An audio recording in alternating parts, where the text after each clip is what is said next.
Back in February, I made a small RPG maker game called A Date with One, inspired by Markiplier's A Date with Markiplier. Fast forward to today, where the most successful thing between the OST and the actual game is the OST, something that I didn't even thought in the first place. So I made my original OST and the video game in 2 weeks, so I actually developed a small strategy so everything could work. And that is what I'm gonna teach you today.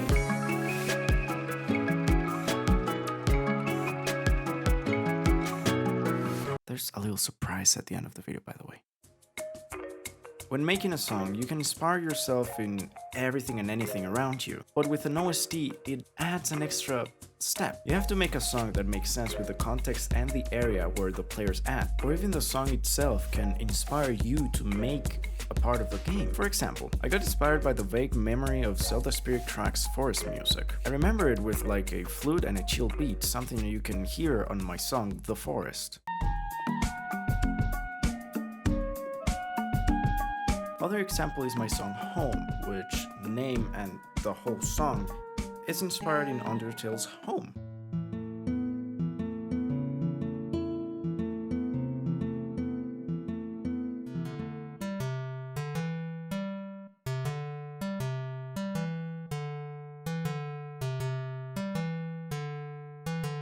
But sometimes it's the opposite, like the songs I'm Here or Cruise Ship, which they're not really inspired by anything. They actually inspired places or even cutscenes of the game. But keep in mind, make the song make sense with the area that you're making it for.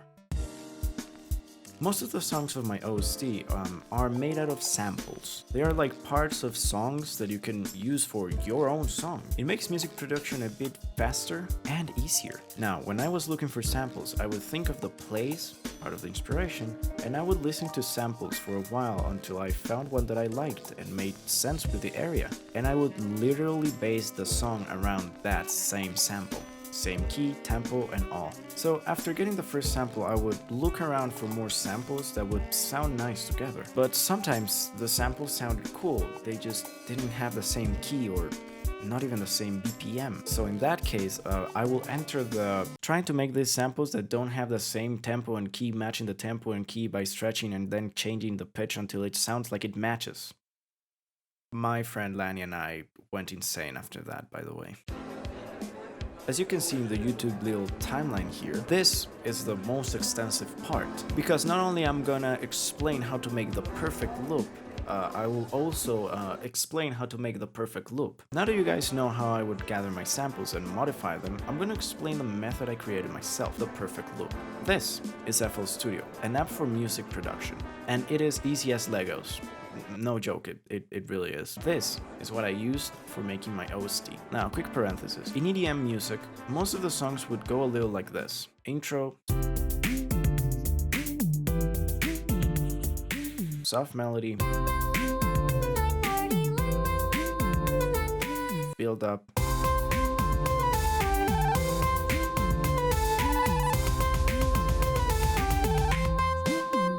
drop,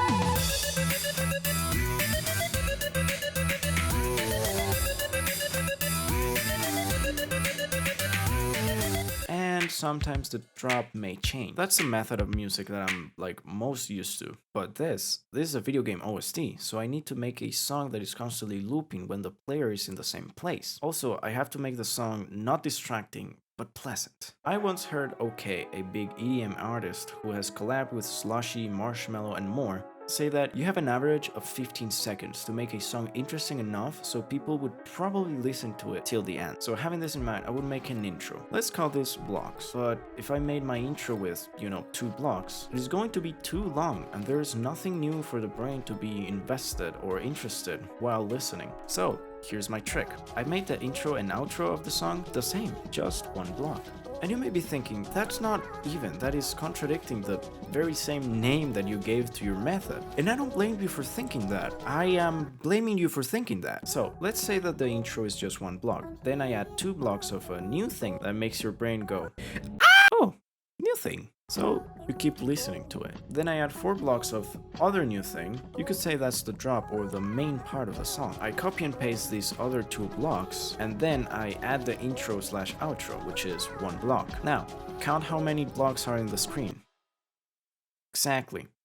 10. As you can see, it is even a perfect loop, because when you listen for the first time, the intro is not that long. It brings new things fast, so your brain doesn't get bored, and it wants to keep listening. And when the song ends and starts all over again, the intro and outro are the same thing. So it feels like it's just part of the song. It feels like it never ended, and it will never end, because it ends and starts over, and ends and starts over, and again, and again, and again. You don't even notice. The new things are there, so your brain wants to keep listening, consuming forever. Listen to my music.